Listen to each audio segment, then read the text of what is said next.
Free. Ano? Oh, 'di ba? Na-injection ka ng anti-rabies nung kinagat ka ng aso. Apa, dito. Sabihin mo sa mga nanonood nito na pag kinagat ng aso, pag napa-injectionan, ano yung mga dapat hindi kainin, mga bawal kainin.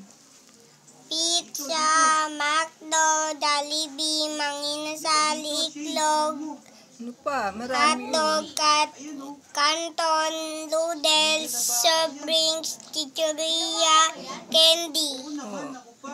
'Di ba yun ang mga bawal? Sinunod mo yun. tsaka pizza. Ano lang mga inulam mo? Gatat to, kaya Milo, kaya Street Choco. Oh, kaya mag-iingat ka na hindi ka makagat ng aso kasi pag nakagat ka na naman ganon, hindi ka na naman kakain ng... Nakakaiyak yun, diba? Kaya nga, injection ka, laki ng Takot ako injection, dun eh. di ba? Umiyak Takot ka ba ako nung, dun eh.